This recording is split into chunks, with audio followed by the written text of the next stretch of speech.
Los fundamentos de la técnica psicoanalítica Horacio Etchegoyen. Primera parte, introducción a los problemas de la técnica psicoanalítica. 1. Delimitación del concepto de psicoterapia.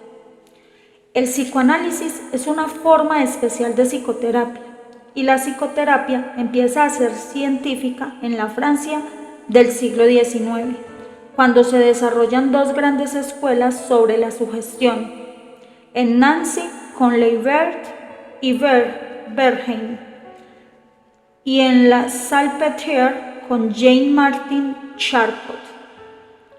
Por lo que acabo de decir, y sin ánimo de reseñar su historia, he ubicado el nacimiento de la psicoterapia a partir del hipnotismo del siglo XIX. Esta afirmación puede desde luego discutirse, pero ya veremos que tiene también apoyos importantes.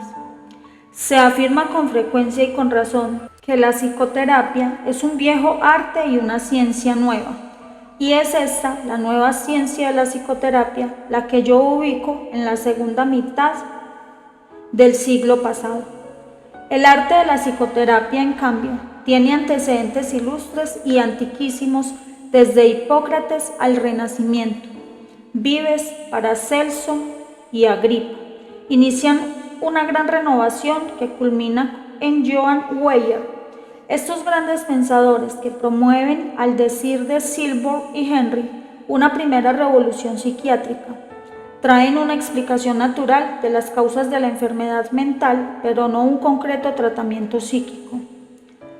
A Paracelso asigna Frieda Fromm la paternidad de la psicoterapia, que asienta a la vez, dice ella, en el sentido común y la comprensión de la naturaleza humana. Pero, si fuera así, estaríamos frente a un hecho desgajado del proceso histórico. Por eso, prefiero ubicar a Paracelso entre los precursores y no entre los creadores de la psicoterapia científica. Con el mismo razonamiento de Frieda Fromm, podríamos asignar a Vives, Agripa o Weyer esa paternidad. Tienen que pasar todavía cerca de 3 siglos para que a estos renovadores los continúen otros hombres que ellos sí pueden ubicarse en los albores de la psicoterapia. Son los grandes psiquiatras que nacen con y de la Revolución Francesa. El mayor de ellos es Pinel y a su lado, aunque en otra categoría, vamos a ubicar a Mesmer. Son precursores, aunque no todavía psicoterapeutas. En los últimos años del siglo XVIII, cuando implanta su eórica reforma hospitalaria, Pinel introduce un enfoque humano, digno y racional, de gran valor terapéutico en el trato con el enfermo. Más adelante, su brillante discípulo Esquirol crea un tratamiento regular y sistemático en que confluye diversos factores ambientales y psíquicos que se conoce desde entonces como tratamiento moral. El tratamiento moral de Pinel y Esquirol, que estudió críticamente Claudio Bergman en las ya lejanas jornadas de psicoterapia, mantiene aún su importancia y frescura. Es el conjunto de medidas no físicas que preservan y levantan la moral del enfermo, especialmente el hospitalizado, evitando los graves artefactos y atrógenos del medio institucional. El tratamiento moral, sin embargo, por su carácter anónimo e impersonal, no alcanza a ser psicoterapia, es decir, pertenece a otra clase de instrumentos. Las audaces concepciones de Mesmer fueron extendiéndose rápidamente, sobre todo desde los trabajos de James Bright, hacia 1840, cuando Liebelt convierte su humilde consultorio rural en el más importante centro de investigación del hipnotismo en todo el mundo. La nueva técnica, que 20 años antes había recibido de Bright, un cirujano inglés, nombre y respaldo, se aplica al par como instrumento de investigación y de asistencia. Liebelt la usa para mostrar la influencia de la moral sobre el cuerpo y curarle al enfermo, y esa es la importancia de sus trabajos, que la ya citada obra de Silberg y Henry no vacila en ubicar en Nancy el conocimiento de la psicoterapia. Aceptaremos con un reparo esta afirmación. El tratamiento hipnótico que inaugura Liebert en personal y directo se dirige al enfermo, pero le falta todavía algo para hacer psicoterapia. El enfermo recibe la influencia curativa del médico en actitud totalmente pasiva. Desde este punto de vista más exigente, el tratamiento de Liebert es pues personal, pero no interpersonal. Cuando Hippolyte Bernheim, siguiendo la investigación en Nancy, pone cada vez más énfasis en la sugestión como fuente del efecto hipnótico y motor de la conducta humana, se perfila la interacción médico-paciente, que es a mi juicio una de las características definitorias de la psicoterapia. En sus nuevos estudios, Bernheim se ocupa efectivamente de la historia, la sugestión y la psicoterapia. Poco después, en los trabajos de Janet en París y de Breuer y Freud en Viena, donde la relación interpersonal es patente, resuena ya la primera melodía de la psicoterapia. Como veremos enseguida, es mérito de Sigmund Freud llevar a la psicoterapia al nivel científico, con la introducción del psicoanálisis. Desde aquel momento, será psicoterapia un tratamiento dirigido a la psiquis, en un marco de la relación interpersonal y con respaldo en una teoría científica de la personalidad. Repitamos los rasgos característicos que detectan la psicoterapia por su devenir histórico. Por su método, la psicoterapia se dirige a la psiquis por la última vía practicable, la comunicación. Su instrumento de comunicación es la palabra, o mejor dicho, el lenguaje verbal y preverbal. Fármaco y a la vez mensaje. Su marco, la relación interpersonal médico-enfermo. Por último, la finalidad de la psicoterapia es curar, y todo proceso de comunicación que no tenga ese propósito, enseñanza, adoctrinamiento, catequesis, nunca será psicoterapia. Mientras lleguen al máximo desarrollo los métodos científicos de la psicoterapia sugestiva e hipnótica, se inicia una nueva investigación que ha de operar un giro copernicano en la teoría y la praxis de la psicoterapia. Hacia 1880, Joseph Breuer, al aplicar la técnica hipnótica en una paciente que en los anales de nuestra disciplina se llamó desde entonces Anna O, y cuyo verdadero nombre es Berta Pappenheim, se encontró practicando una forma radicalmente distinta de psicoterapia. 2. El método catártico y los comienzos del psicoanálisis. La evolución que lleva en pocos años desde el método de Breuer hasta el psicoanálisis se debe al genio y al esfuerzo de Freud. En la primera década de nuestro siglo, el psicoanálisis se presenta ya como un cuerpo de doctrina coherente y de amplio desarrollo. En esos años, Freud describió 2 artículos sobre la naturaleza y los métodos de la psicoterapia, el método psicoanalítico de Freud y sobre psicoterapia. Estos 2 trabajos son importantes desde el punto de vista histórico y si se leen con atención, nos revelan aquí y allá los gérmenes de las ideas técnicas que Freud va a desarrollar en los escritos de la segunda década del siglo. Vale la pena mencionar aquí un cambio interesante en nuestro conocimiento sobre un tercer artículo de Freud titulado Tratamiento psíquico, tratamiento del alma, que durante mucho tiempo se dató en 1905, cuando en realidad fue escrito en 1890. El profesor Saul Rosenweig de la Washington University de Saint Louis encontró en 1966 que este artículo, que se incluyó en la Gesammelwerke y en la Standard Edition como publicado en 1905, en realidad se publicó en 1890. En la primera edición de Die Gesundheit, la salud, un manual de medicina con artículos de diversos autores. En 1905 se publicó la tercera edición de esta enciclopedia, Ahora que sabemos la fecha real de su aparición, no nos sorprende la gran diferencia entre este artículo y los dos que a continuación vamos a comentar.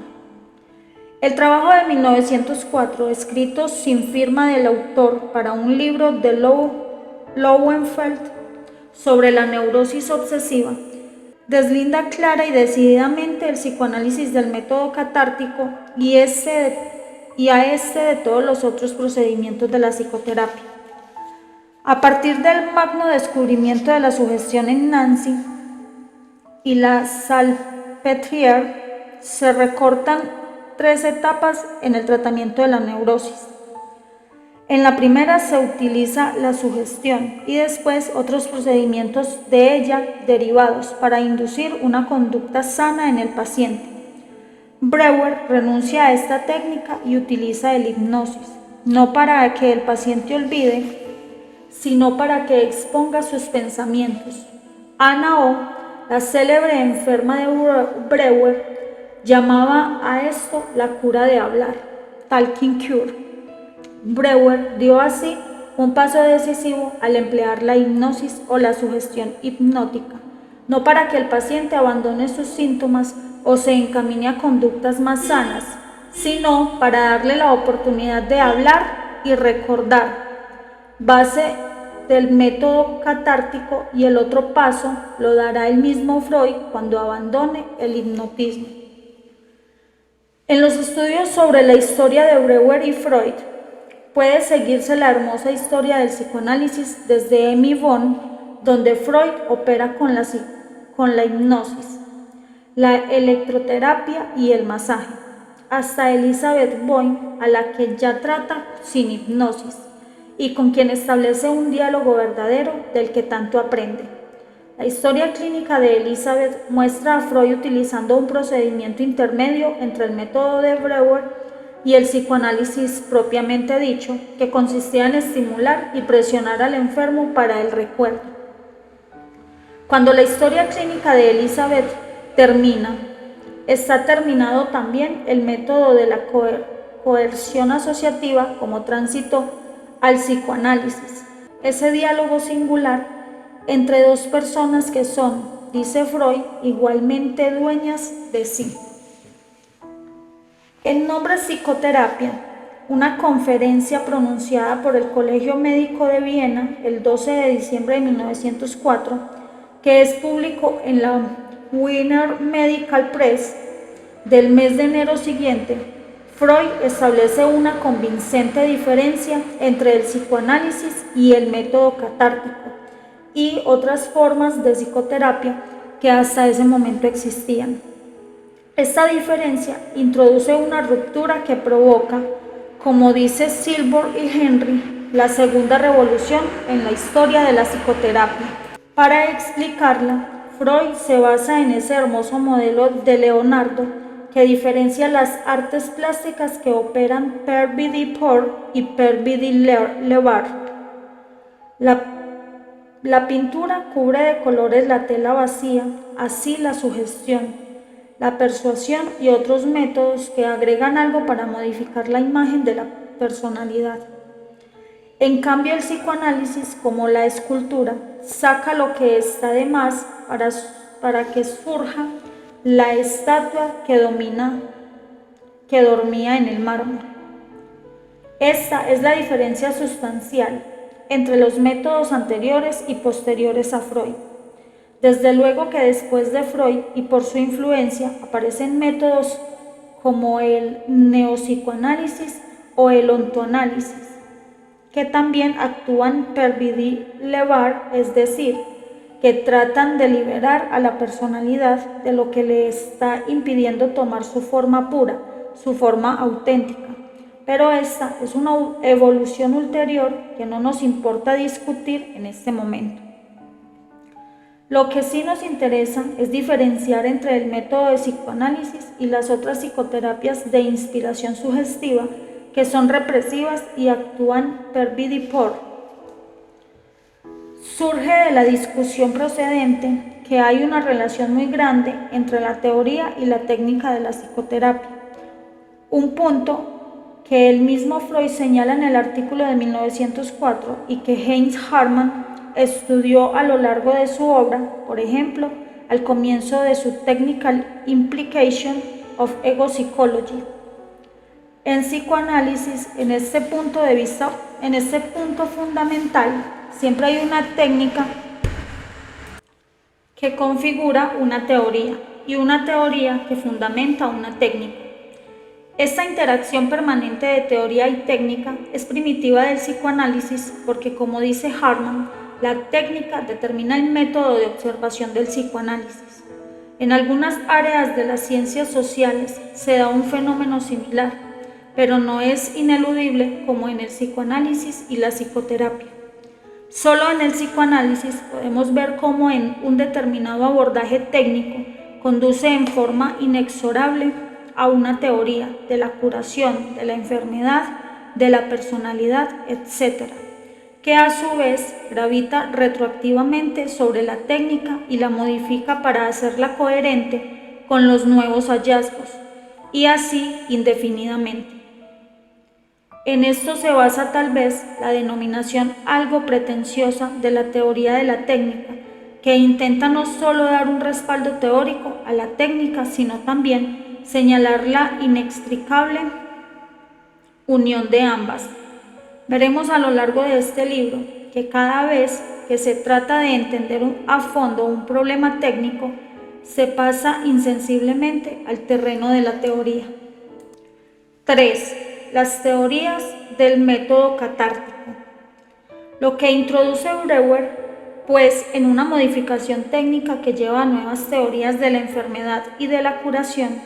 Estas teorías no solo se pueden verificar con la técnica, sino que en la medida en que se refutan o se sostienen, inciden sobre ella. La técnica catártica descubre un hecho sorprendente: la disociación de la conciencia, que se hace visible a ese método en cuanto produce una ampliación de la conciencia. La disociación de la conciencia cristaliza en dos teorías fundamentales y en tres si se agrega la de Janet. Breuer postula que la causa del fenómeno de disociación de la conciencia es el estado hipnoide, mientras que Freud se inclina a atribuirlo a un trauma. La explicación de Janet remite a la labilidad de la síntesis psíquica, un hecho neurofisiológico constitucional que apoya en la teoría de degeneración mental de Morel. De este modo, si para que una psicoterapia sea científica le exigimos armonía entre su teoría y su técnica, el método de Janet no llega a serlo. En cuanto sostiene que la disociación de la conciencia se debe a una labilidad constitucional para lograr la síntesis de los fenómenos de conciencia, y adscribe esa disociación a la doctrina de la degeneración mental de Morel, es decir, a una causa biológica orgánica. La explicación de Janet no abre camino a ningún procedimiento psicológico científico, sino a lo sumo a una psicoterapia inspiracional, que por lo demás a la larga actuará per vía di por, nunca a una psicoterapia coherente con su teoría y por tanto etiológica. La teoría de Breuer y sobre la de Freud, en cambio, son psicológicas. La teoría de los estados hipnoides postula que la disociación de la conciencia se debe a que un determinado acontecimiento encuentra al individuo en una situación especial, el estado hipnoide, y por esto queda segregada de la conciencia. El estado hipnoide puede depender de una razón neurofisiológica, la fatiga, por ejemplo, de modo que la corteza queda en estado refractario, y también de un acontecimiento emotivo, psicológico. De acuerdo con esta teoría, que oscila entre la psicología y la biología, lo que se logra con el método catártico es retrotraer al individuo al punto en que se había producido la disociación de la conciencia por el estado hipnoide, para que el acontecimiento ingrese al curso asociativo normal y consiguientemente pueda ser desgastado. e integrado a la conciencia. La hipótesis de Freud, la teoría del trauma, era puramente psicológica y fue la que en definitiva los hechos empíricos apoyaron. Freud defendía el origen traumático de la disociación de la conciencia. Era el acontecimiento mismo que por su índole se hacía rechazable de y por la conciencia. El estado hipnoide no había intervenido, no habría intervenido subsidiariamente. Lo decisivo era el hecho traumático que el individuo segregó de su conciencia. De todos modos, sin entrar a discutir estas teorías, lo que importa para el razonamiento que estamos haciendo, es que una técnica, la hipnosis catártica, llevó a un descubrimiento, la disociación de la conciencia y ciertas teorías del trauma de los estados hipnoides que a su vez llevaron a modificar la técnica. Según la teoría traumática, lo que hacía la hipnosis era ampliar el campo de la conciencia para que el hecho segregado volviera a incorporarse. Pero esto podría lograrse también por otros métodos con otra técnica. 4. La nueva técnica de Freud, el psicoanálisis. Freud siempre se declaró mal hipnotizador, tal vez porque ese método no satisfacía su curiosidad científica, y fue así como se decidió a abandonar la hipnosis y a elaborar una nueva técnica para llegar al trauma, más acorde con su idea de la razón psicológica de querer olvidar el acontecimiento traumático. Pudo dar este intrépido paso cuando recordó la famosa experiencia de Bernheim de la sugestión poshipnótica y sobre esta base cambió su técnica. En lugar de hipnotizar a sus pacientes, empezó a estimularlos, a concitarlos al recuerdo. Así operó Freud con Miss Lucy y sobre todo con Elizabeth Bond. Y esta nueva técnica, la coerción asociativa, lo enfrentó con nuevos hechos que habría de modificar otra vez sus teorías. La coerción asociativa le confirma a Freud que las cosas se olvidan cuando no se les quiere recordar, porque son dolorosas, feas y desagradables, contrarias a la ética o a lo estético. Este proceso, ese olvido, se reproducía también ante sus ojos en el tratamiento, y entonces encontraba que Elizabeth no quería recordar, que había una fuerza que se oponía al recuerdo. Así hace Freud el descubrimiento de la resistencia, piedra angular del psicoanálisis. Lo que en el momento del trauma condicionó el olvido es lo que en este momento, en el tratamiento, condiciona la resistencia. Hay un juego de fuerzas, un conflicto entre el deseo de recordar y el de olvidar. Entonces, si esto es así, ya no se justifica ejercer la coerción, porque siempre se va a tropezar con la resistencia. Mejor será dejar que el paciente hable, que hable libremente. Así, una nueva teoría, la teoría de la resistencia, lleva a una nueva técnica, la asociación libre propia del psicoanálisis, que se introduce como un precepto técnico, la regla fundamental. Con el instrumento técnico recién creado, la asociación libre, se van a descubrir nuevos hechos, frente a los cuales la teoría del trauma y la del recuerdo ceden gradualmente su lugar a la teoría sexual.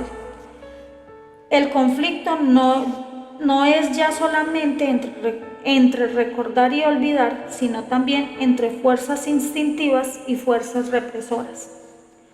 A partir de aquí, los descubrimientos se multiplican: la sexualidad infantil y el complejo de Edipo, el inconsciente con sus leyes y sus contenidos, la teoría de la transferencia, etc.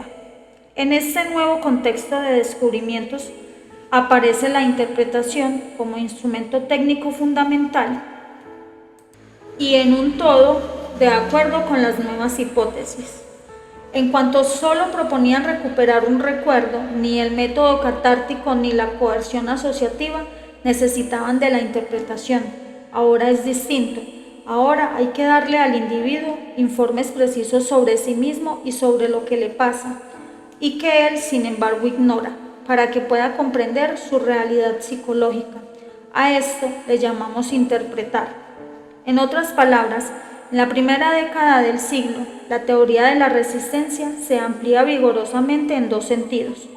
Se descubre, por una parte, lo inconsciente, lo resentido con sus leyes, condensación, desplazamiento, y sus contenidos, la teoría de la libido, y surge por otro lado la teoría de la transferencia, una forma precisa de definir la relación médico-paciente, ya que la resistencia se da siempre en términos de la relación con el médico.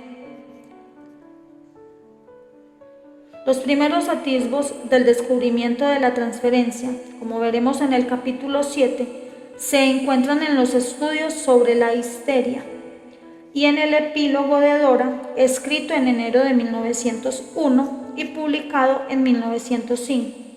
Ya Freud comprende el fenómeno de la transferencia prácticamente en su totalidad.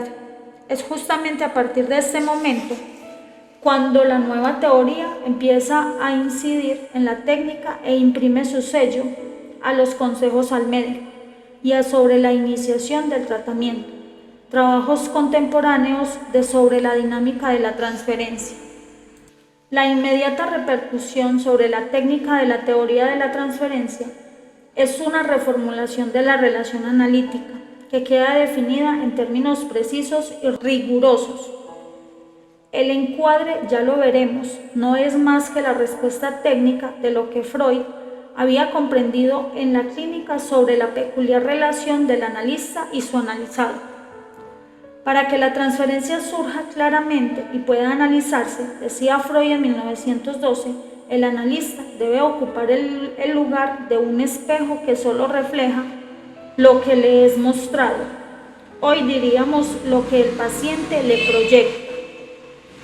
Cuando Freud formula sus consejos, la Belle Époque de la técnica, en que invitaba con té y arenques al hombre de las ratas, se ha clausurado definitivamente.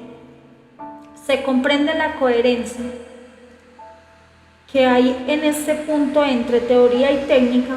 El método no debe mostrar nada de sí, sin dejarse envolver en las redes de la transferencia. Se limitará a devolver al paciente lo que él ha colocado sobre el terso espejo de su técnica. Por esto, dice Freud al estudiar el amor de la transferencia, que el análisis debe desarrollarse en abstinencia, y esto sanciona el cambio sustancial de la técnica en la segunda década del siglo. Si no existiera una teoría de la transferencia, no tendría razón de ser estos consejos del todo innecesarios en el método catártico o en el método primitivo psicoanálisis de la coerción asociativa. Vemos aquí pues nuevamente esta singular interacción entre teoría y técnica que señalamos como específica del psicoanálisis. Hemos tratado con cierto detalle la teoría de la transferencia porque ilustra muy claramente la tesis que estamos desarrollando. A medida que Freud toma conciencia de la transferencia, de su intensidad, de su complejidad y de su espontaneidad, aunque esto se discuta, se le impone un cambio radical en el encuadre. El laxo encuadre del hombre de las ratas podrá incluir té, sándwich y arenques, pues Freud no sabe aún hasta dónde llega la rebeldía y la rivalidad en la transferencia paterna. La modificación del encuadre, que hace más riguroso en virtud de la teoría de la transferencia, permite a su vez una precisión mayor para apreciar el fenómeno. En cuanto a un encuadre más estricto y estable, evita contaminarlo y lo hace más nítido, más transparente. Este proceso no fue lento y siguió después de Freud. Basta releer la historia de Ricardito, analizado en 1941, para ver que Melanie Klein, depurando su técnica y la de todos nosotros cuando llega con un paquete para su nieto y se da cuenta de que su paciente responde con envidia, celos y sentimientos de persecución. Comprende que ha cometido un error, que eso no se debe hacer. Solo un largo proceso de interacción entre la práctica y la teoría llegó a que el encuadre se hiciera cada vez más estricto y, consiguientemente, más idóneo y confiable.